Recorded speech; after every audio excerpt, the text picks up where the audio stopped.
Play off ഘട്ടത്തിന് അരികിലെത്തിയിരിക്കുന്നു. ഇനി 3 മത്സരങ്ങൾ മാത്രമാണ് ലീഗ് ഘട്ടത്തിൽ ശേഷിക്കുന്നത്.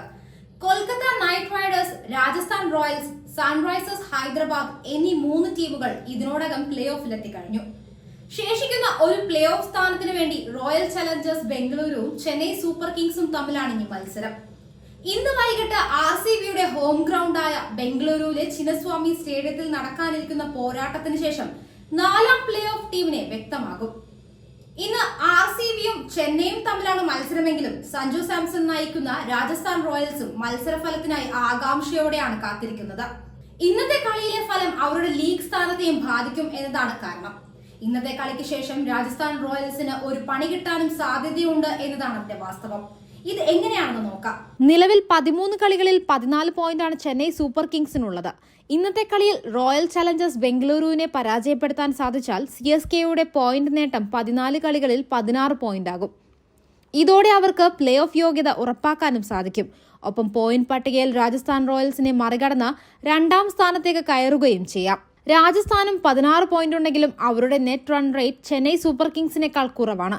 അതുകൊണ്ട് തന്നെ ഇന്നത്തെ കളിയിൽ CSKയുടെ പരാജയമാകും രാജസ്ഥാൻ ആരാധകർ ആഗ്രഹിക്കുക. നിലവിൽ 13 കളികളിൽ 12 പോയിന്റാണ് റോയൽ ചലഞ്ചേഴ്സ് ബംഗളൂരുവിന്റെ സമ്പാദ്യം. ഇന്നത്തെ കളിയിൽ ചെന്നൈ സൂപ്പർ കിങ്സിനെ വീഴ്ത്തുകയാണെങ്കിൽ RCBയുടെ പോയിന്റ് നേട്ടം 14 ഇതിനാൽ രാജസ്ഥാൻ റോയൽസിന് 2ാം സ്ഥാനത്ത് തുടരാം. ഇന്ന് RCB ജയിക്കുന്നതിനാകും അതുകൊണ്ട് തന്നെ റോയൽസ് ആരാധകർ ആഗ്രഹിക്കുന്നത്. ഇന്ത്യൻ പ്രീമിയർ ലീഗിന്റെ 2024 സീസൺ ഏറ്റവും മികച്ച ഫോമിൽ കളിച്ചു തുടങ്ങിയ ടീമാണ് രാജസ്ഥാൻ റോയൽസ്. ആദ്യം കളിച്ച 9 മത്സരങ്ങളിൽ 8ലും ജയം നേടാൻ അവർക്കായി. ഇതോടെ ഈ സീസണിൽ ടീം 2ാം കിരീടത്തിലേക്ക് കുതിക്കുമെന്നും ആരാധകർ പ്രതീക്ഷിച്ചു തുടങ്ങി. എന്നാൽ പിന്നീട് കാര്യങ്ങൾ കീഴ്മേൽ മറിഞ്ഞു. രാജസ്ഥാൻ മോശം ഫോമിലേക്ക് വീണു. 9 കളികളിൽ 16 പോയിന്റുമായി വിലസിയിരുന്ന രാജസ്ഥാൻ പിന്നീട് കളിച്ച 4 മത്സരങ്ങളിലും തോറ്റു. ഇതോടെ 13 കളികളിൽ 16 പോയിന്റ് എന്ന നിലയിലായി അവർ. പ്ലേ ഓഫിൽ സ്ഥാനമുറപ്പിക്കാനായെങ്കിലും നിലവിലെ ഫോം അവർക്ക് സമ്മാനിക്കുന്ന ആശങ്ക ചെറുതല്ല. ഇതേപോലെ കളിക്കുകയാണെങ്കിൽ പ്ലേ ഓഫ് കടമ്പ മറികടക്കാൻ അവർക്ക് കഴിയില്ലെന്ന ടീമിന്റെ കടുത്ത ആരാധകർ പോലും ചൂണ്ടിക്കാട്ടിയിരുന്നു. പ്ലേ ഓഫ് അടുത്തെത്തിയപ്പോൾ മോശം ഫോമിലേക്ക് വീണ രാജസ്ഥാന് കിട്ടിയ മറ്റൊരു തിരിച്ചടി ടീമിന്റെ സൂപ്പർ താരം പ്രധാന മത്സരങ്ങളിൽ കളിക്കില്ല എന്നതാണ്.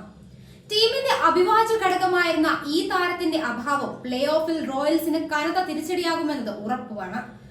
ഇത്തവണ IPLലെ ഏറ്റവും കരുത്തുറ്റ ടീം കൊൽക്കത്ത നൈറ്റ് റൈഡേഴ്സ് ആണ്. പ്ലേ ഓഫിലേക്ക് ആദ്യം യോഗ്യത നേടിയ ടീമും അവർ തന്നെ. രാജസ്ഥാൻ ആദ്യ 2 സ്ഥാനക്കാരിൽ ഒരാളായി പ്ലേ ഓഫിൽ എത്തിയാൽ ക്വാളിഫയർ 1ൽ ടീമിന്റെ എതിരാളികൾ KKR ആകും. ഈ സീസണിൽ ഇതിനു മുൻപ് കൊൽക്കത്തയും രാജസ്ഥാനും നേർക്കുനേർ വന്നപ്പോൾ രാജസ്ഥാനൊപ്പമായിരുന്നു അന്ന് വിജയം. ജോസ് ബട്ട്ലറിന്റെ സെഞ്ചുറിയാണ് അന്ന് അവരെ വിജയത്തിലെത്തിച്ചത്. പ്ലേ ഓഫിൽ ബട്ട്ലർ കളിക്കാനുണ്ടായിരുന്നെങ്കിൽ അദ്ദേഹത്തിന്റെ സാന്നിധ്യം KKR ബോളർമാർക്ക് ഭയം സമ്മാനിക്കുമായിരുന്നുവെന്ന് വ്യക്തം. എന്നാൽ ബട്ട്ലർ ഇല്ലാതെ വരുന്നത് പ്ലേ ഓഫിൽ രാജസ്ഥാന്റെ ടോപ്പ് ഓർഡറിന്റെ കരുത്ത് കുറയ്ക്കുന്നു. അന്താരാഷ്ട്ര മത്സരങ്ങൾക്കായി നാട്ടിലേക്ക് മടങ്ങിയ ഇംഗ്ലണ്ട് സൂപ്പർ താരം ജോസ് ബട്ട്ലർ പ്ലേ ഓഫിൽ രാജസ്ഥാൻ റോയൽസ് നിരയിലുണ്ടാവില്ല. ടീമിന്റെ പ്രധാന താരമായിരുന്ന ബട്ട്ലറിന്റെ അഭാവം പ്ലേ ഓഫ് പോലൊരു പ്രധാന വേദിയിൽ രാജസ്ഥാന് തിരിച്ചടിയാണ്. ഈ സീസണിൽ 2 സെഞ്ചുറികൾ നേടിയ ബട്ട്ലർ 11 കളികളിൽ നിന്ന് മൊത്തം 359 റൺ സ്കോർ ചെയ്തിരുന്നു. ബട്ട്ലറിന്റെ അഭാവം പ്ലേ ഓഫിൽ രാജസ്ഥാന് തിരിച്ചടിയാകുന്നത് എന്തുകൊണ്ടാണെന്ന് നമുക്ക് നോക്കാം. IPLൽ മുൻപ് മുംബൈ ഇന്ത്യൻസിനൊപ്പം കിരീടം നേടിയിട്ടുള്ള താരമാണ് ജോസ് ബട്ട്ലർ. 2019 ഏകദിന ലോകകപ്പും 2022 T20 ലോകകപ്പും ഇംഗ്ലണ്ട് ടീമിനൊപ്പം അദ്ദേഹം നേടി. പ്ലേ ഓഫ് വരുമ്പോൾ ഇതുപോലെ വലിയ വേദികളിൽ കളിച്ചു പരിചയമുള്ള കളിക്കാർ ഒപ്പമുള്ളത് ടീമിന്റെ കരുത്ത് വർദ്ധിപ്പിക്കും. സമ്മർദ്ദഘട്ടങ്ങളിൽ മികവ് കാട്ടുന്ന താരമാണ് ബട്ട്ലർ എന്നതും എടുത്തു പറയേണ്ടതാണ്. 2022 IPL സീസണിലെ 2ാം ക്വാളിഫയറിൽ രാജസ്ഥാൻ RCBയെ വീഴ്ത്തിയത് ജോസ് ബട്ട്ലറുടെ സെഞ്ചുറിയുടെ മികവിലായിരുന്നു. വലിയ മത്സരങ്ങളിൽ തിളങ്ങാൻ കെൽപ്പുള്ള ബട്ട്ലറിനെ നഷ്ടമായത് രാജസ്ഥാന് സമ്മാനിക്കുന്ന ആഘാതം ചെറുതൊന്നുമല്ല. അതേസമയം രാജസ്ഥാൻ റോയൽസിന്റെ 2ാം സ്ഥാനത്തിന് ഭീഷണിയായ മറ്റൊരു ടീം സൺറൈസേഴ്സ് ഹൈദരാബാദ് ആണ്. നിലവിൽ 13 കളികളിൽ 15 പോയിന്റാണ് അവർക്കുള്ളത്.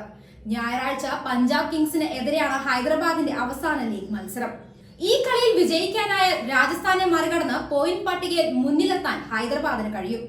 മഴയെ തുടർന്ന് ഈ കളി ഉപേക്ഷിക്കുകയാണെങ്കിൽ ഹൈദരാബാദിന്റെ പോയിന്റ് നേട്ടം 16-ലെത്തും. ഈ സാഹചര്യത്തിലും രാജസ്ഥാനേക്കാൾ മികച്ച നെറ്റ് റൺ റേറ്റുള്ള പോയിന്റ് പട്ടികയിൽ അവരെ മറികടക്കാൻ SRHനെ സഹായിക്കും. നിലവിൽ 13 കളികളിൽ 8 ജയവും 5 തോൽവികളുമുള്ള രാജസ്ഥാൻ റോയൽസിന്റെ അക്കൗണ്ടിൽ 16 പോയിന്റാണുള്ളത്. കഴിഞ്ഞ 4 കളികളിലും തോറ്റതാണ് രാജസ്ഥാൻ സീസണിൽ പണിയായത്. ഇതിൽ ഹൈദരാബാദിനെതിരെയും ഡൽഹിക്കെതിരെയും ജയം നേടുമെന്ന് തോന്നിപ്പിച്ചതിന് ശേഷമായിരുന്നു സഞ്ജുവിന്റെ ടീം പരാജയത്തിലേക്ക് വീണത്. കൊൽക്കത്ത നൈറ്റ് റൈഡേഴ്സിന് എതിരെയാണ് അവരുടെ അവസാന ലീഗ് മത്സരം. ഈ കളിയിൽ വിജയിച്ചാൽ മറ്റ് മത്സരഫലങ്ങൾ എന്തൊക്കെയാണെങ്കിലും പോയിന്റ് പട്ടികയിൽ 2ാം സ്ഥാനത്ത് ഫിനിഷ് ചെയ്യാൻ അവർക്കാകും.